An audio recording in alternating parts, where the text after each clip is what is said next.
Well, hello. Welcome once again to Stuff and Things, where I like to talk about stuff and occasionally even things.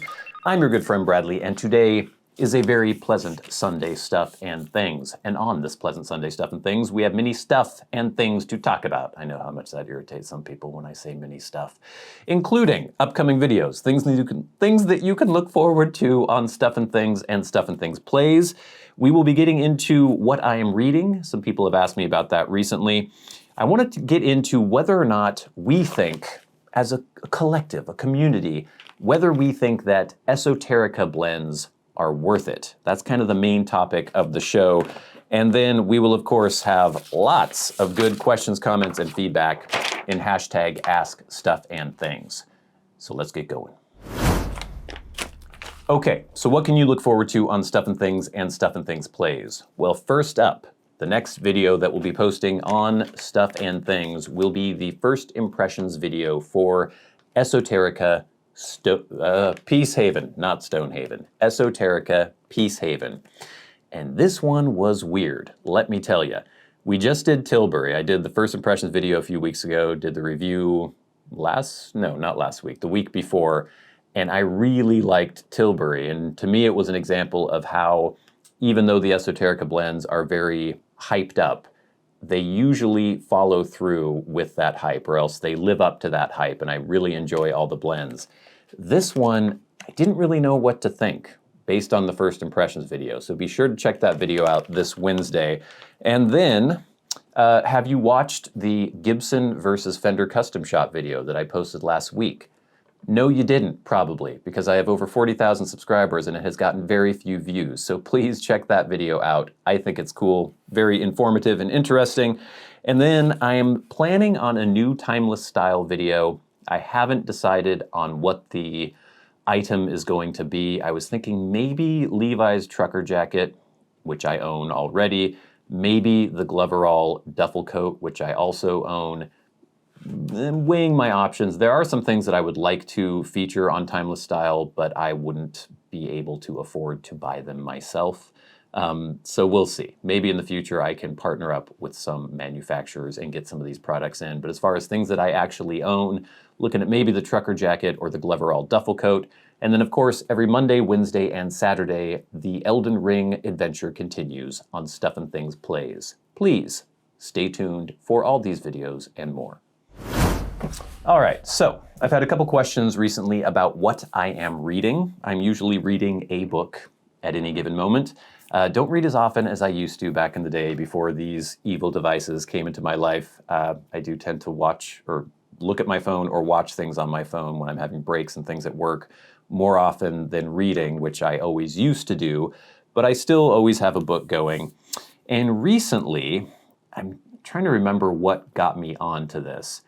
I think I was listening to a podcast called Very Bad Wizards, and it's a podcast I enjoy. It's a philosophy professor, and I can't remember what kind of professor the other host is, but they talk about literature a lot, and they were mentioning a Borges short story, but within that short story, they had mentioned that Homer was mentioned within the short story, and I started thinking back, I never had to read Homer, the Iliad, or the Odyssey, or at least works that are attributed to Homer, the Iliad and the Odyssey, when I was in college.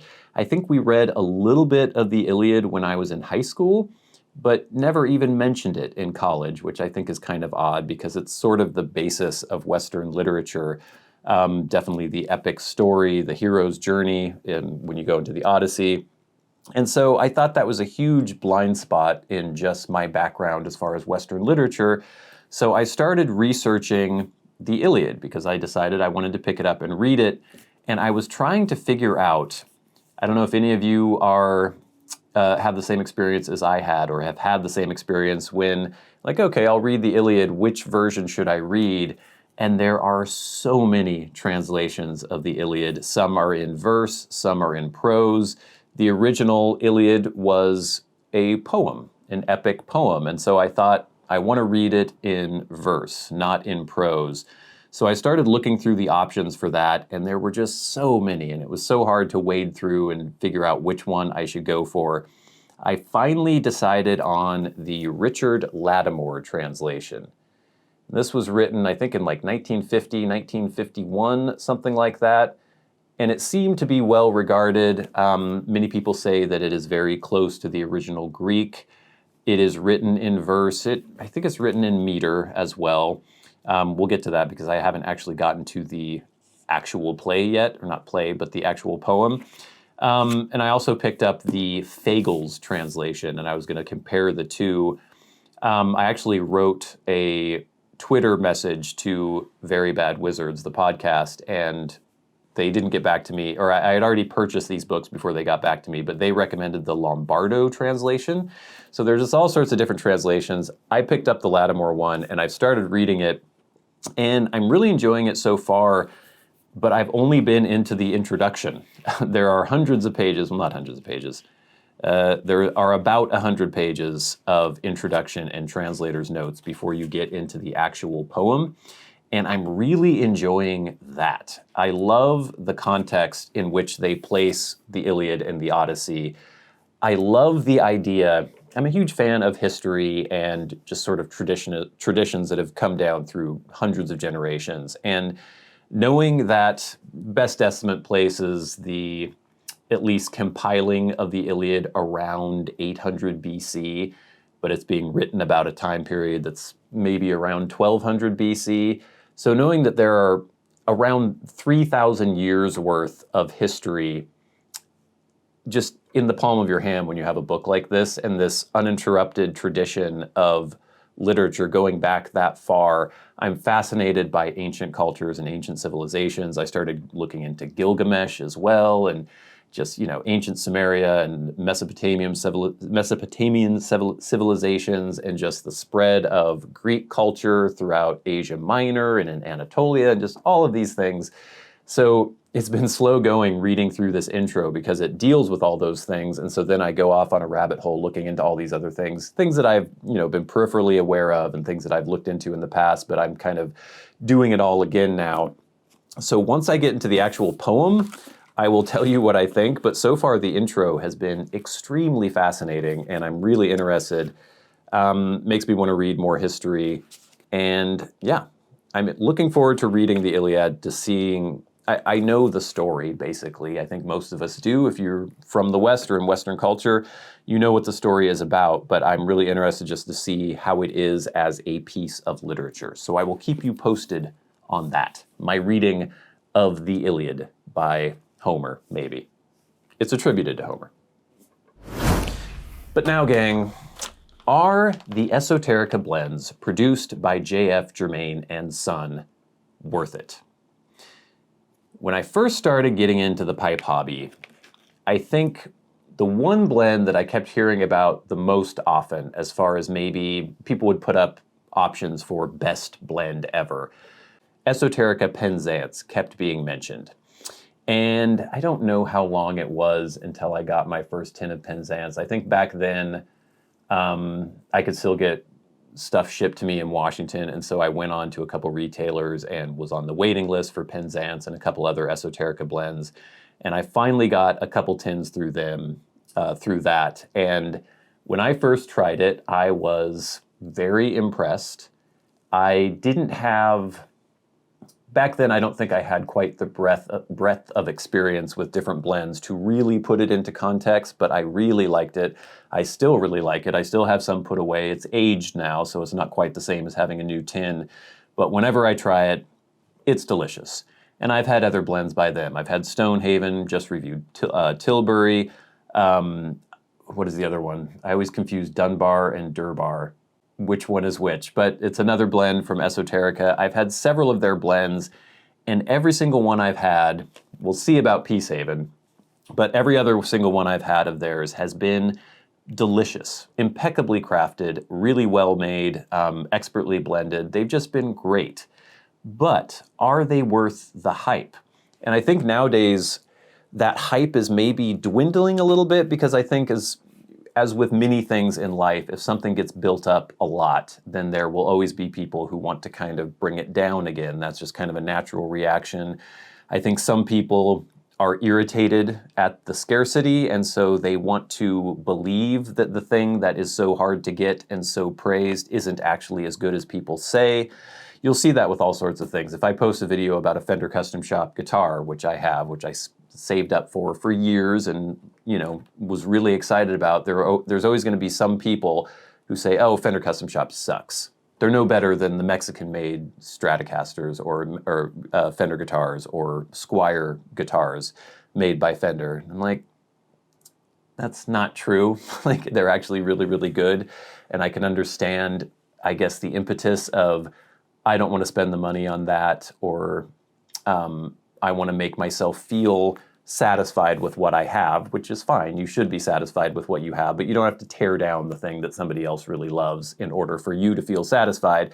But anyway, all of that aside, the reputation for the Esoterica blends, I think, has kind of dropped a little bit. A lot of people who say, oh no, they're not really cut out, they're not all they're cut out to be, they're overhyped, they're overpriced, which I don't agree with. I think on the secondary market, and I think some retailers will charge more for these blends just because of their rarity, but usually you can get them for similar prices to other blends if you just, you know, like I said, get on a waiting list on a retailer, try to sign up for alerts. If you get them at the normal price that Gawith charges for them, they're not overpriced. If you're paying more on the secondary market, they could be overpriced depending on how you feel about the blends.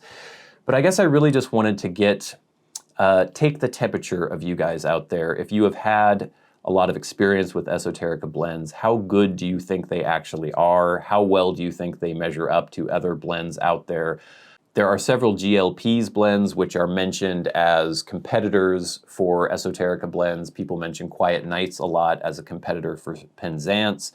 And I've had Quiet Nights. I think it's great. I do think Penzance is a bit better, though. At least personally, I like Penzance a bit better than Quiet Nights.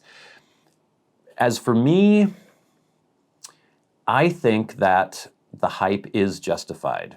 I think as far as just the general standard of quality for the Esoterica blends that I have tried, they have all been fantastic. They've all been exceptional.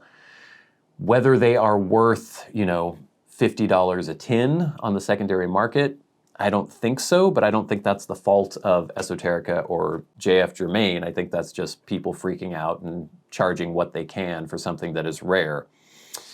Yeah, I think they're great. I don't know that I would say that they are objectively the best pipe blends out there on the market. I'm sure there are other things that can compete. But as far as just a general standard of quality, I feel pretty safe getting an Esoterica blend and trying it and knowing that I'm probably going to like it, and I'm probably going to really like it. So let me know your feelings in the comments below.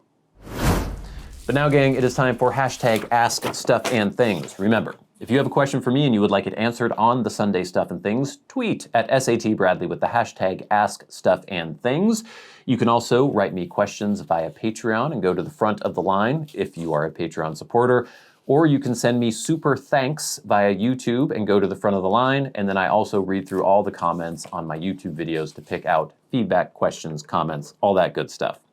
So we are starting today via YouTube, and super thanks from Les Brady. Les Brady just said, thanks. Thank you very much, Les Brady. We have another super thanks from GK, which says, and this is in regards to last week's Sunday Stuff and Things, where I was talking about the expression needs fixed and how I found it odd, but I wasn't going to judge it and say it was wrong. I mean, I kind of feel like it's wrong, but basically saying that English is a living language and whatever people want to say, they can say. GK, with the super thanks, says, can't say weird because that's a judgment? Really? That was the most annoying, stupidest thing I've ever heard. I hope you were kidding. Thanks for the super thanks, GK. Next, from Cranberry's Lover, this is a question via YouTube. Hi, Bradley. Are you planning on playing the new Zelda game on Stuff and Things Plays? Really enjoyed the Breath of the Wild series on the channel and would love to watch you play the next installment. Thank you, Cranberry's Lover. I am looking forward to the next Zelda game. It's going to be huge, I'm sure, and I'm in the middle of playing a huge game. I think I just recorded like the 140-something episode of the Elden Ring series, and I don't know if there's any end in sight for that, and so I don't know if I want to play right away a really, really, really long game on the channel. I definitely want to play the game, but there's another aspect to this, is when I play a game on the channel, it kind of ruins it for me a little bit, because if I'm just playing a game on my own, and I don't have a ton of time to play on my own, most of my gaming involves me actually recording it for Stuff and Things Plays, but it means that I can't enjoy the game fully. I can't just kind of dick around and do whatever I want. I have to sort of play the game for a video instead of playing it for my own enjoyment. And even though I really enjoyed playing Breath of the Wild for the channel, I think I would have enjoyed it more if I weren't playing it for the channel. So we'll see. We'll see exactly when it comes out. I can't remember when the release date is supposed to be. I don't know if it's going to be delayed. If there is a shorter game that I can fit in between Elden Ring and Breath of the Wild, that might make my decision more easy for me, but we'll see. Definitely considering it. Okay, now we have some feedback from YouTube. This is from last week's Sunday Stuff and Things, when I was talking about needs fixed and how some people said that it's an Irish thing or a Scottish thing. This is from Robbie, who says, "Hi, I am from Ireland, and to be honest, I have never heard people talk like that here." This is from Paolo D'Angelo, Midlothian, Scotland, and I would say it's quite common in Scotland. Interesting. Somebody else said it wasn't common in Scotland. We have Bim Scootney saying, being from Western Pennsylvania, I can confirm the needs fixed phrase is used commonly. We tend to drop all unnecessary words and mash phrases together into one long word. Out of curiosity, what would sound more normal to you? Thanks. So for me, I would say needs to be fixed or needs fixing. I probably wouldn't say needs fixing, but I would say this needs to be fixed, that needs to be washed, not needs fixed or needs washed. From Frank D'Agostino, I've heard this grammar most frequently from Western Pennsylvania. This room needs cleaned. So Pennsylvania, that was the theory I had, is that it was centered in Western Pennsylvania, and a lot of people seem to be confirming that. Next, desynergy. I think it comes from German. In German we say, I'm going to butcher this, gehört repariert, or it needs fixed. Also, the other ones like needs washed, etc.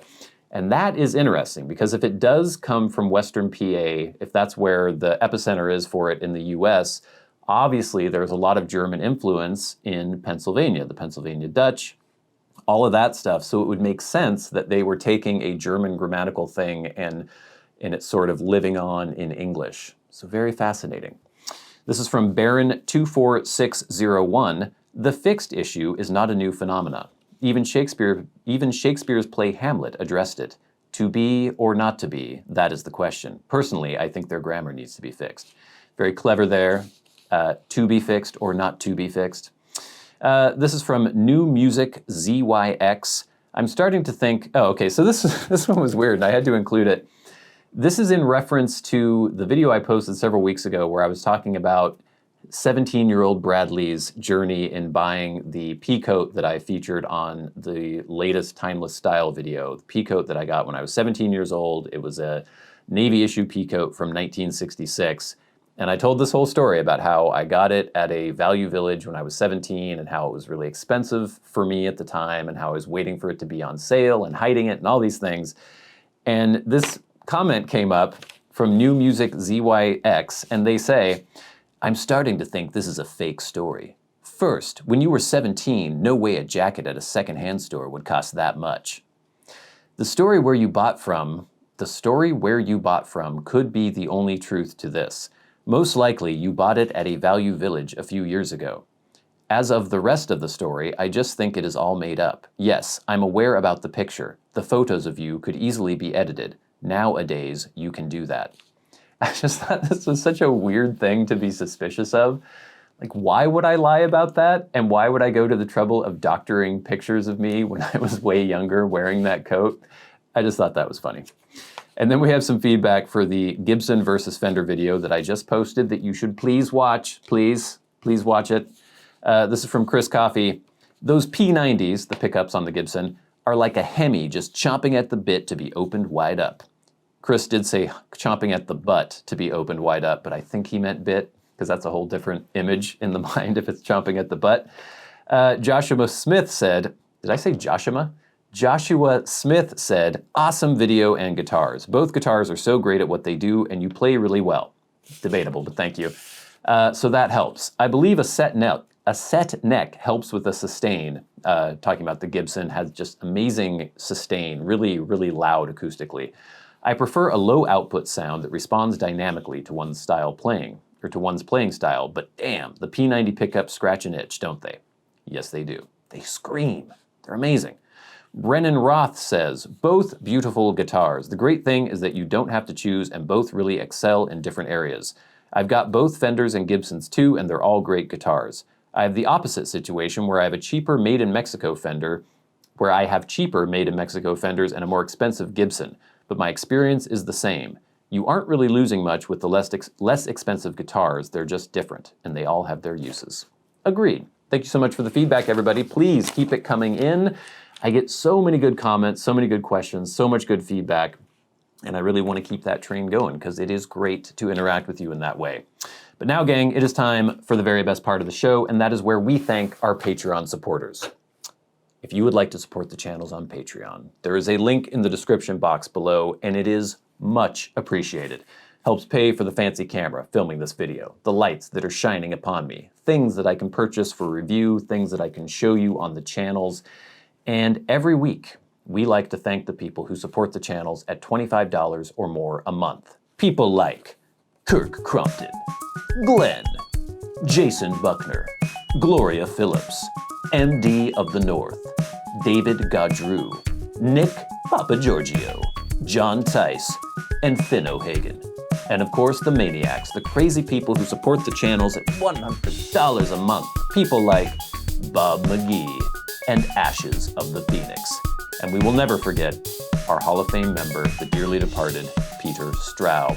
Thank you so much for your support, everybody. Thank you all so much for watching, liking, subscribing, hitting that notification button. You could also hit that super thanks button down below if you feel inspired to do so. Please stay tuned for the first impressions video of Peacehaven by Esoterica. This was kind of a weird one, not what I was expecting. Stay tuned for, let me look at the upcoming videos. Please watch the Gibson versus Fender video that I posted last week. We'll be having another Timeless Style video soon. Elden Ring every Monday, Wednesday, and Saturday. But until next time, until we meet again, I'm your good friend Bradley. You've been the audience. This has been Stuff and Things on a very pleasant Sunday Stuff and Things. I'll see you later.